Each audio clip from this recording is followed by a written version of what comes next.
తీసుకోలేదు. ఆ ఉపన్యాసం ఆ రోజు పవన్ తుఫాను ఆ తుఫాను అంతవరకు అంటే తీసుకోలేకపోవడానికి కూడా రీజన్స్ లేవంటారా? ఎందుకంటే ఫస్ట్ ఎంపీ ఈయన ఉదయ్, ఆయన వైఎస్ఆర్సీపీ నుంచి వచ్చిన ఆయనే. ఆ ఈక్వేషన్స్ ఏమైనా చూసారంటారా?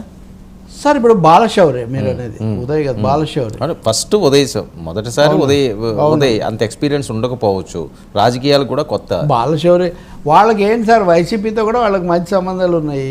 వైసీపీకి ఏం వ్యతిరేకమేం కాదు కదా బీజేపీ, ఆ మాటకు వస్తాయి. ఇక్కడ ఏదో పొత్తు వీళ్ళకి వైరుధ్యం ఉంది, కానీ వాళ్ళేమో అందరినీ ఇప్పటివరకు ఆడించారు కదా. కాబట్టి బాలశౌర్యకి ఛాన్స్ రావచ్చు అని చాలామంది అనుకున్నారు. మరి మళ్ళీ దఫాలో వస్తుందా లేదా అంటే, మోదీ మంత్రివర్గంలో చాలా విశేషాలు ఉన్నాయండి. 20% బయటి వాళ్ళు ఉన్నారు ఏది మొత్తం ఎన్డీఏలో, కానీ 15% పోస్టులు మటుకే ఇచ్చారు ఇక్కడ. అందులోనూ 4 ఇస్తారు, 5 ఇస్తారు, కీలక శాఖలు ఇస్తారు, అవి ఇవి. అంటే బీజేపీ మోదీ నాయకత్వం చాలా ఫర్మ్గా వీ కాల్ ది షార్ట్స్, మాదే నడుస్తుంది అన్న పద్ధతిలో వాళ్ళు వ్యవహారం చేశారు. ఎందుకంటే ఇదేదో మోదీ 3-0 కొంచెం బలహీనపడ్డాడు, ఏదైనా చెల్లుతుందేమో అనే ఒక ఒపీనియన్ కలిగించకూడదు, మేము ఎప్పుడున్నంత గట్టిగానే ఉన్నాము అని చెప్పడానికి వాళ్ళు ప్రాధాన్యత ఇచ్చారు.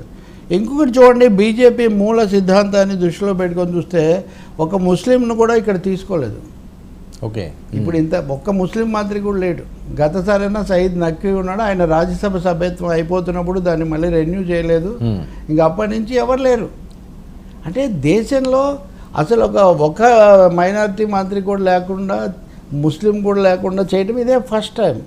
అంటే మోదీ దెబ్బతిన్నారు లేకపోతే పూర్తిగా రాలేదు ఇవన్నీ అనుకున్నప్పటికీ కూడా తమ మౌలికమైన దాని నుంచి వైదొలగలేదు అనే ఒక మెసేజ్ వాళ్ళు ఇవ్వదలుచుకున్నారు. మూడవ విషయం ఏమంటే, ఎన్నికలు జరగబోతున్న రాష్ట్రాలకు వాళ్ళు ఎక్కువ ప్రాధాన్యత ఇచ్చారు. హర్యానా, మహారాష్ట్ర, ఇంకోటి ఏదో ఉంది. సో ఈ రాష్ట్రాలకు ఏం చేయాలి, ఇక్కడి నుంచి ఎక్కువగా ఎలా తెచ్చుకోవాలి. ఎందుకంటే మహారాష్ట్రలో కూడా వాళ్ళకి వ్యతిరేక సిగ్నల్స్ వచ్చాయి. ఇప్పుడు జరిగిన ప్రకారం అయితే వాళ్ళు అధికారంలోకి రాకపోవచ్చు. ఇప్పుడు మీరు ఎన్సీపీ ఉంది కదా, ఎన్సీపీ నాయకుడు ప్రఫుల్ పటేల్, ఆయన సహాయ మంత్రి పదవి ఇస్తే ఆయన తీసుకోవాలి. మీరు తిరస్కారం కూడా చూడండి.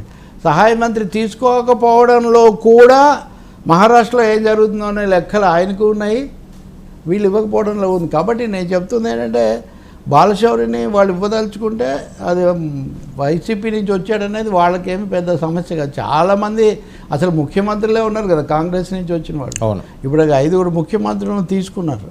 ఈరోజు మీరు టైమ్స్ ఆఫ్ ఇండియాలో ఒక వార్త చూస్తారు, కేసీఆర్, జగన్ ఇద్దరు కూడా రాజ్యసభ స్థానాల మీదే ఆశ పెట్టుకుని ఉన్నారు. కేసీఆర్కు 4 ఉన్నారు, జగన్కు 11 మంది ఉన్నారు, ఆయనకు 4 ఎమ్మెల్యేలు, ఎంపీలు కూడా ఉన్నారు. సో వీళ్ళ ఆధారంగా బీజేపీతో అవసరంలో ఉంది కాబట్టి ఎంతో కొంత బార్గెనింగ్ చేయొచ్చు అని వీళ్ళు అనుకుంటున్నారని.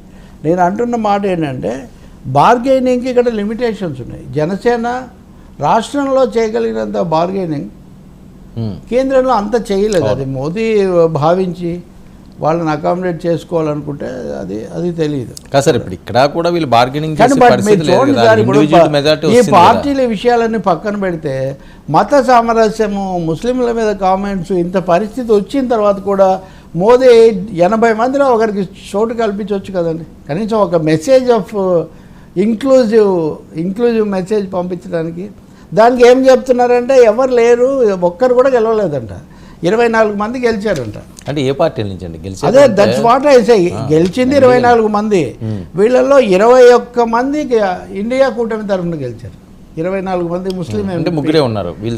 ముగ్గురులో ఒక ఆయన సలవుద్దీన్ ఓవైసీ, ఇద్దరు వేరే వాళ్ళు. కాబట్టి ఛాన్స్ లేదు. వర్మను కూడా నియమించవచ్చండి, ప్రధానమంత్రి తలుచుకుంటే నియమించి తర్వాత రాజ్యసభకు నామినేట్ చేయొచ్చు. అంటే వేరే పార్టీ వాళ్ళని ఎలా చేస్తారు సార్? వేరే పార్టీ వాళ్ళని కాదు, వాళ్ళ పార్టీ ముగ్గురు వచ్చారా? వాళ్ళకి ఎవరు రాలా అసలు, వాళ్ళు పెట్టిందే లేదు దాదాపుగా. వాళ్ళ అసలు ఎన్డీఏ తరఫున ముస్లిం ఎంపీలు ఎవరు లేరు అసలు. అవును, లేనప్పుడు మరి ఎలా ఇస్తారంటారా?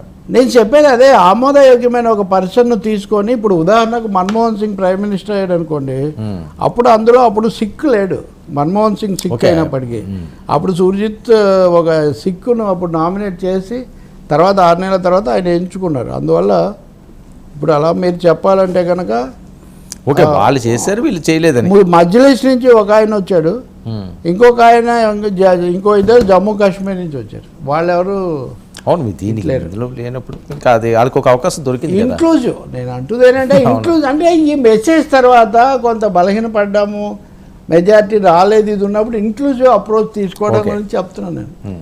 సరే ఏంటి, చంద్రబాబు నాయుడు టీంలో మంత్రులు ఎవరు ఉండే అవకాశం ఉంటుంది? జనసేనకి 4 బీజేపీకి 2